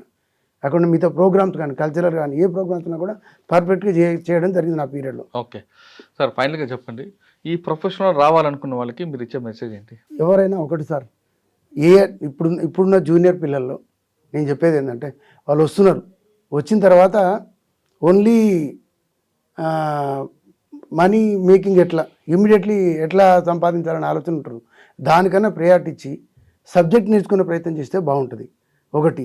రెండోది, ఇవాళ ఒక క్లయింట్ వస్తే ఎక్కువ డబ్బులు అడిగితే ఇవ్వచ్చు, వాడు తెలిసో తెలియకిస్తాడో డబ్బులు ఎక్కువ తీసుకుని. ఇప్పుడు ఒక సీనియర్ దగ్గర చేస్తే ఒక 10,000 ఇస్తారు, 15,000, 20,000 ఇస్తారేమో జరుగుతుంది. కానీ అదే ఇట్లా డైరెక్ట్ చేసుకుంటే నెలకు 4 కేసులు వచ్చి 40,000 సంపాదించవచ్చు, 10,000 అదే జూనియర్ ఆలోచించవచ్చు. నేనేమంటున్నానంటే దానికన్నా ఓ సీనియర్ దగ్గర వర్క్ చేయడం వల్ల నువ్వు వర్క్ నేర్చుకోవాలి. ఫస్ట్ ప్రయారిటీ డబ్బులో కాదు, వర్క్ నేర్చుకునే ప్రయత్నం చేయి. మోరోవర్ ఎక్కువ ప్రయత్నంలో నువ్వు సివిల్ నేర్చుకోగలిగితే క్రిమినల్ సివిల్ 2 చేయొచ్చు. సివిల్ క్రిమినల్ 2 నేర్చుకోవాలా, చేయాలా. అయితే ప్రతిదీ హార్డ్ వర్క్ చేయాలా. ఏ క్లయింట్ ఇచ్చినానే నమ్మకంగా పనిచేయాలా. ఇచ్చిన వర్క్ ఇచ్చింది కదా, వానికి ఏం తెలియదు కదా, ఏం లేదు అనుకుంటే ఇదే మోతకాయ నుంచి 10 మందికి వెళ్ళిపోతుంది. ఇలా కాకుండా వర్క్ సిన్సియర్గా చేయాలి. ఇక్కడ ఇంకొక చిన్న విషయం సార్, నేను యాడ్ చేయాలని చెప్పాలనుకుంది కూడా ఏంటంటే, ఏదైతే ఈ 2 సంవత్సరాలు నేను ప్రెసిడెంట్గా చేసిన క్రమంలో నేను బార్ అసోసియేషన్ అన్ని బార్ అసోసియేషన్ కలిసి ఒక ఫెడరేషన్ ఉంటుంది స్టేట్ లెవెల్. ఆ ఫెడరేషన్కి జనరల్ సెక్రటరీగా చేశాను. జనరల్ సెక్రటరీగా చేసి చాలా అన్ని బార్ అసోసియేషన్ యాక్టివ్ చేయించి ఎక్కడ బాయ్కాట్ చేసినా కూడా అందరం కలిసి చేసేటట్టు ఢిల్లీలో ఒక మీటింగ్ అయింది, ఆల్ ఇంటర్నేషనల్ లాయర్స్ కాన్ఫరెన్స్ అని. దాన్ని కూడా అందరు ప్రెసిడెంట్ కలిసి అక్కడికి వెళ్ళాం. మోడీ గారు ఇనాగ్రేషన్ ఉండేది, సిజేఐ గారు ఉండే, తర్వాత అమిత్ షా గారు క్లోజింగ్కి వచ్చారు. 2 రోజుల కాన్ఫరెన్స్ చాలా బాగా జరిగింది. అందరం బాగా అక్కడ పార్టిసిపేట్ చేయడం జరిగింది. వచ్చిన తర్వాత ఇక్కడ జనరల్ ఎలక్షన్స్ అయిన క్రమంలో ఇంతవరకు ఎవరు ఆలోచన చేయలే. నేను ఫస్ట్ టైం చేసిన. ఏం ఆలోచించానంటే, ఒక రిప్రజెంటేషన్ రెడీ చేసిన, మా అడ్వకేట్స్ పే చేస్తున్న ఇష్యూస్ ఏమిటి, ఒక ప్రొటెక్షన్ యాక్ట్ కావాలా వీళ్ళకి, ఇంకొక 5 లక్షలు హెల్త్ ఇన్సూరెన్స్ కావాలా, ఒక 5,000 స్టైపెండ్ జూనియర్ అడ్వకేట్స్ కావాలా, తర్వాత మ్యాచింగ్ గ్రాంట్ కావాలి, వాళ్ళు చనిపోతే 10 లక్షలు అయితే గవర్నమెంట్ 10 ఇస్తున్నారు, అన్ని స్టేట్లో ఇస్తున్నారు. ఈవెన్ ఏపీలో కూడా జూనియర్కి 5,000 స్టైపెండ్ మంత్లీ ఇస్తారు 5 years వరకు, మన దగ్గర లేదు. ఇలాగా చాలా ఇష్యూస్. ఇల్లు లేని వాళ్ళు ఎవరైనా ఇప్పుడు కూడా అడ్వకేట్స్ అనుకుంటారు, కానీ రెంటిళ్ళ నుండి లైఫ్ లీడ్ చేయని వాళ్ళు చాలామంది ఉన్నారు, డైలీ మీద డిపెండ్ అయ్యేవారు. అలాంటి వాళ్ళకి ఇల్లు ఏమైనా కేటాయించి, గవర్నమెంట్ ఇల్లు ఏమైనా కేటాయించేటట్టు ఇవి చేయండి అని చెప్పి అనేక పొలిటికల్ పార్టీ చుట్టూ, ఇన్ఫ్యాక్ట్ కిషన్ రెడ్డి గారు భారతీయ జనతా పార్టీ వాళ్ళ ఆఫీస్ 2 గంటలు వెయిట్ చేసి లెటర్ ఇచ్చినాం. ఇస్తే వారు 3 ఇష్యూస్ అందులోకించి వాళ్ళ మేనిఫెస్టోలో పెట్టడం జరిగింది. బీఆర్ఎస్ కేటీఆర్ని కలిసి ఇచ్చినాం. కేటీఆర్ గారు తీసుకున్నారు, చూస్తున్నారు, కానీ తర్వాత చేస్తానని చెప్పారు. బట్ వాళ్ళ మేనిఫెస్టోలో అప్పటికే అయిపోయిందని పెట్టలేదు. ఇదే రేవంత్ రెడ్డి గారు పీసీసీ ప్రెసిడెంట్ ఇంటికి పోతే రెస్పెక్ట్ ఇంటి దగ్గర కూర్చుని పెట్టి మాట్లాడి ప్రతి ఇష్యూ చర్చించి 6 ఇష్యూలు మీరు పెట్టినా కూడా జెన్యూన్ ఉన్నాయి బ్రదర్, ఇవన్నీ పెట్టిస్తాను అన్నీ కూడా మేనిఫెస్టోలో పెట్టించడం జరిగింది. ఈ ఇనిషియేటివ్ తీసుకొని చేయించడం జరిగింది. 6 ఇష్యూస్ కాంగ్రెస్ మేనిఫెస్టోలో సీరియల్ నెంబర్ 26లో పెట్టారు. వాటి గురించి ఇంప్లిమెంట్ చేయమని అడుగుతున్నాం. ఇప్పుడు దీనికోసం నేనేమనుకుంటున్నా అంటే, నెక్స్ట్ మొన్న కంటెస్ట్ చేయమని మా వాళ్ళు అడిగారు ప్రెసిడెంట్గా. నేను చెయ్యను, ఇక్కడ కాదు, నేను హైకోర్టులో బార్ కౌన్సిల్కి పోటీ చేస్తాను, బార్ కౌన్సిల్ కంటెస్ట్ చేయాలనుకుంటున్నాను, అక్కడ కొంత సర్వీస్ చేద్దాం. అక్కడ ఏంటంటే ఈ 5 లక్షలు ఇన్సూరెన్స్ 2 లక్షలు ఇస్తున్నారండి గవర్నమెంట్, అది ఎక్కడ సరిపోవట్లేదు. అట్లీస్ట్ 5 లక్షలు చేయగలిగినప్పుడు గవర్నమెంట్లో ఆల్రెడీ మేనిఫెస్టోలో పెట్టించాం, దాన్ని రెగ్యులర్ ఫాలోఅప్ చేయడం ఇంపార్టెంట్. ఇప్పుడు ఒక్కరు తిరిగినా కూడా గవర్నమెంట్ చేస్తుంది. ఏ పనైనా గవర్నమెంట్ చుట్టూ తిరిగి చేయించుకోవాలంటే రెగ్యులర్ ఫాలోఅప్ అయితే అవుతుంది సార్. ఈ విధంగా నేను చేసిన పనులే మల్కాజ్ చేసినాయి దానికి ఎగ్జాంపుల్. ఇక్కడ కూడా చేద్దాం అనుకుంటున్నాను. దానికోసం నేను ఏంటంటే సీరియస్గా ఈ స్టైపెండ్ ఇప్పించడం ఒకటి, హెల్త్ కార్డ్స్ ఒకటి, మ్యాచింగ్ గ్రాంట్ గవర్నమెంట్ చుట్టూ చేయించాలని ఆలోచన, పర్సనల్గా ఆలోచన ఉంది. దానికోసం బార్ కౌన్సిల్ మెంబర్గా కంటెస్ట్ చేయాలనుకుంటున్నాం. ఫ్యూచర్ ఎలక్షన్లో November, December ఎప్పుడు వస్తాయి అంటారు, వస్తే చేయాలనుకుంటున్నాను. ఇట్లాంటి చేయడానికి చేసే వాళ్ళకి సపోర్ట్ చేస్తే అది బాగుంటుంది. రెండోది జూనియర్స్కి అయితే 100% మళ్ళీ కూడా చెప్తుంది ఏంటంటే, వీళ్ళంతా కూడా హార్డ్ వర్క్ చేయాలి. ఫస్ట్ స్టార్టింగ్ వర్క్ నేర్చుకోవాలి, సబ్జెక్ట్ నేర్చుకోండి. రెండోది ఏ క్లయింట్ని చీట్ చేయొద్దు. వాడు ఎవరు వచ్చినా సరే వాడు చెప్పింది బాధపూర్తి వినాలా, వాళ్ళ ఇబ్బంది ఏందో చెప్పేది వినాలా, వాళ్ళకి కరెక్ట్ మనం పని చేయాలా. మనం ఏం చేస్తున్నాం, ఈయనకి ఇచ్చింది ఈయన ఒక్కడే కాదు, ఈయన పోయి 10 మందికి చెప్తాడు, ఆ 10 మందికి తెలుస్తుంది. దానివల్ల మనం బదనాం అవుతాం. అట్లాంటివి కాకుండా మనీకి ప్రాముఖ్యత ఇవ్వకుండా సబ్జెక్ట్ మీద ప్రియారిటీ ఇచ్చి నేర్చుకుంటే కనుక ఫ్యూచర్ బాగుంటుంది, ప్రొఫెషనల్ నిలబడగలుగుతారు. ఓన్లీ ఇవాళ వచ్చే డబ్బుల కోసం ఆలోచిస్తే ఫ్యూచర్లో ఇదే డబ్బులు ఎప్పటికి ఉంటాయా, ఎప్పుడు ఇంతే వచ్చింది చూసుకొని ఉండాల్సి వస్తే తప్ప సబ్జెక్ట్ లేకపోతే ఉపయోగం ఉండదు. లా ప్రొఫెషనల్ రండి, వచ్చిన వాళ్ళు మాత్రం సబ్జెక్ట్ మీద దృష్టి పెట్టండి, డబ్బుల మీద కాదంటున్నారు రామచంద్రరెడ్డి గారు. ఆయన కింద నుంచి వచ్చారు కాబట్టి ఆ కష్టం నష్టం తెలుసు కాబట్టి వచ్చిన ప్రతి బాధ్యతతో ఎంపతిగా మాట్లాడి ఆ క్లయింట్ని యొక్క బాధని అతను అర్థం చేసుకోబట్టి చాలామంది క్లయింట్లు ఆయనకి ఎక్కువగా వెళ్తుంటారు. అలాగే ఈ ప్రొఫెషన్ కోసం మీరు కూడా డబ్బుల మీద దృష్టి పెట్టకుండా సబ్జెక్ట్ మీద దృష్టి పెట్టి వచ్చిన వాళ్ళకి నమ్మకానికి కోల్పోకుండా వాళ్ళు చక్కగా వాళ్ళ బాధను విని వాళ్ళు న్యాయం చేయడానికి ముందుండండి. ఖచ్చితంగా మీకు మంచి పేరుతో పాటు ఆర్థికంగా కూడా బాగుంటుందంటూ రామచంద్రరెడ్డి గారు చెప్తున్నారు. ఇది రామచంద్రరెడ్డి గారితో ఎక్సలెంట్ ఇంటర్వ్యూ. వచ్చే వారం మరో గెస్ట్తో మళ్ళీ కలుద్దాం. అంతవరకు నమస్తే. Thank you very much. Thank you very much sir.